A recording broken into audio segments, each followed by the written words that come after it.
Bonjour, je m'appelle Eric Starkzan, je suis guitariste du groupe Starkzan Brothers Band.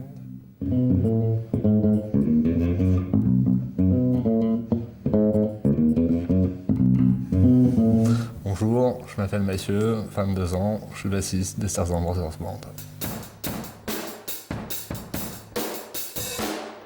Salut, c'est Paul, je suis le batteur des Starkzan Brothers Band.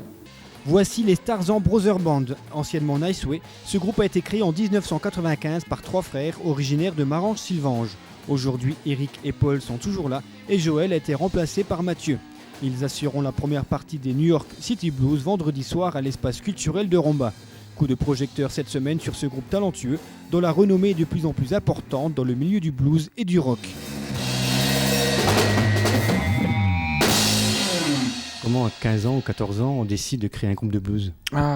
Dû à l'influence des parents qui nous ont fait écouter du Jimi Hendrix et du blues depuis notre plus tendre enfance. Et donc voilà, c'est ce qui nous motivait depuis le début, Jimi Hendrix, les Who, tous les groupes des années 70 qui nous ont donné envie de jouer. Et donc voilà, on s'est dit on est trois frangins, on pourrait former un groupe et voilà quoi.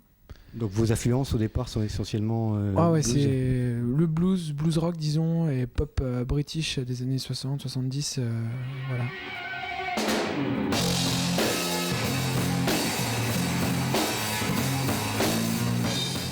Si au départ le groupe s'est fait connaître par des reprises, aujourd'hui il compose ses propres morceaux, s'inscrivant dans un style beaucoup plus rock et inspiré par des groupes plus récents comme Ben Harper ou Saint-Germain. Ils apprécient également les fers de lance du blues français comme Patrick Verbeek ou Paul Persson.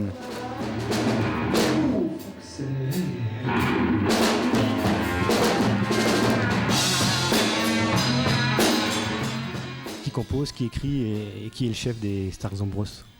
Oh, il n'y a pas de chef, c'est... Enfin, si, c'est moi. Si, c'est moi. Bon, ils le savent, hein. Bon, je suis le chef, ils le savent. Ils le savent, c'est tout, point. Donc, c'est moi le patron. En même temps, non. On compose... tout le monde compose un peu. Donc, c'est les riffs et les... Ça, c'est Mathieu et moi. On bosse soit chez lui, soit ici. Et puis, c'est des petites idées qui, au bout d'1 mois, 2 mois, on se dit, tiens, on pourrait les mettre ensemble. Et puis, finalement, après Paul, colle un rythme dessus. Et puis... on voit si c'est bien, si c'est pas bien. Puis finalement, je pense que tous les trois participent à la création des morceaux.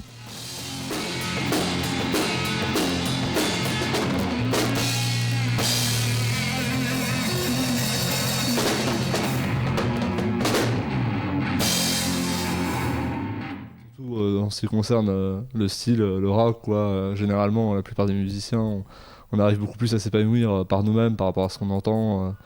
Les influences même des groupes locaux et des musiciens qu'on rencontre, c'est beaucoup plus par là qu'on avance en fin de compte. Et ça marche plutôt bien. Fin 99, à 20 ans, ils enregistrent leur premier CD.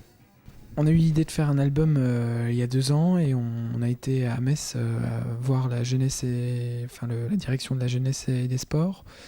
Donc c'est Défi Jeunes, on a eu une bourse qui nous a été attribuée après avoir monté un dossier. Et donc voilà, après ça a été possible de monter cet album avec pas mal de potes et voilà, c'est il y a 2 ans.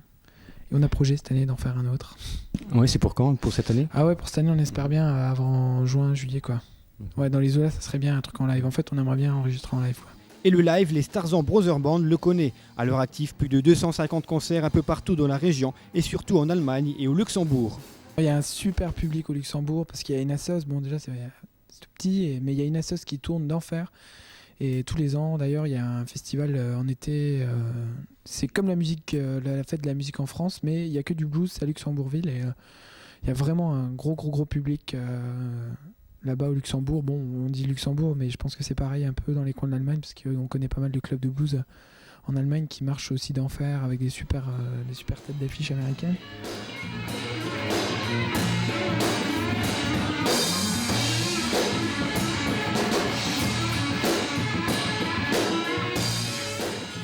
Assurant la première partie de nombreux groupes comme les Garçons Bouchers, Peter Kingsbury ou Popa Chubby, l'importance pour le groupe c'est de jouer, quel que soit l'endroit, mais si cela peut se faire dans de grandes salles, c'est encore mieux, beaucoup mieux.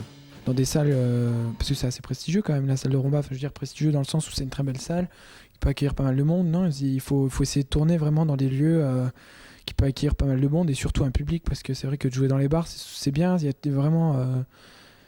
il y a beaucoup d'endroits pour jouer, enfin quoi qui se font un peu plus rares aussi ces temps-ci, mais c'est vrai de tourner dans des salles de concert, c'est vachement bien. C'est ça un peu le but, je pense. Hein. Pour qu'un groupe marche, il faut qu'il tourne. Et donc pour tourner, il faut qu'il soit signé pour que les boîtes de les tourneurs donc s'intéressent au groupe.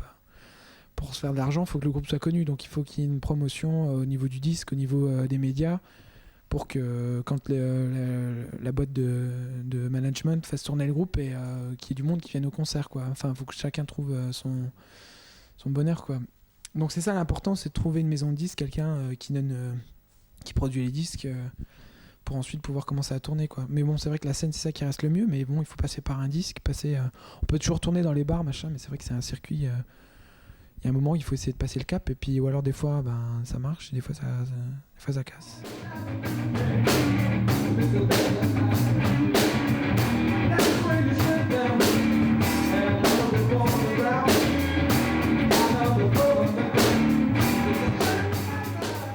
Je crois que c'est en faisant beaucoup de concerts, je crois que c'est vraiment là qu'on apprend toutes les galères déjà à la base. Il y en a beaucoup dans le milieu là, des galères. En fait, les galères, on en retrouve pas mal puisque en fait, dès le début déjà, nous on avait déjà pas de sono déjà à la base, alors on a dû déjà investir dans une sono.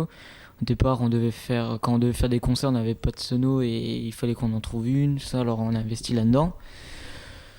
Et puis il y a toujours les petites galères, il nous manque des câbles pour la guitare, etc. quoi, n'importe quoi. Et puis c'est comme ça qu'on se rend compte qu'il y a toujours des problèmes, quoi, mais c'est ça qui nous fait finalement avancer, quoi. C'est ça qui fait avancer et qui fait progresser. Et lorsque le talent et la passion sont réunis, côtoyer les plus grands, devenir un groupe connu et surtout reconnu et vivre un jour de la musique n'est pas un rêve. C'est pas un rêve, il faut absolument que... Moi vraiment, maintenant du haut de mes 21 ans, je me rends compte que si je veux vivre heureux, ça sera dans la musique et ça sera pas ailleurs. Donc il faut vraiment qu'on fasse tout pour vivre. Moi je fais des études de guitare classique à côté, c'est pour vraiment rester dans la musique. Et puis j'ai toujours la tête là-dedans et j'ai vraiment pas envie d'aller ailleurs, quoi. C'est tellement important d'avoir un métier qui plaît et c'est super, quoi. C'est super, alors venez découvrir ou redécouvrir les Starzan Brothers Band ce vendredi à 20h30 à l'espace culturel. Et n'arrivez pas en retard car ils ne joueront qu'une petite demi-heure. Après, ce sera au tour de la tête d'affiche, les New York City Blues Revue. 3 bluesman découverts à New York par l'emblématique Popa Chubby. Et qui est mieux placé pour nous en parler, c'est Eric des Starzan Brothers Band. Ce qui va être super, c'est qu'il faut venir parce que c'est vraiment 3 super groupes et faut vraiment pas les louper. On avait eu l'occasion de jouer avec Big Ed Sullivan quand on avait joué avec Popa Chubby, qui lui faisait déjà la première partie.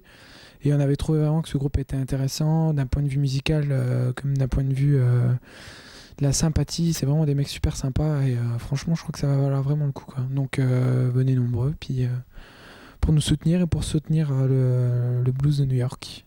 Petit jingle.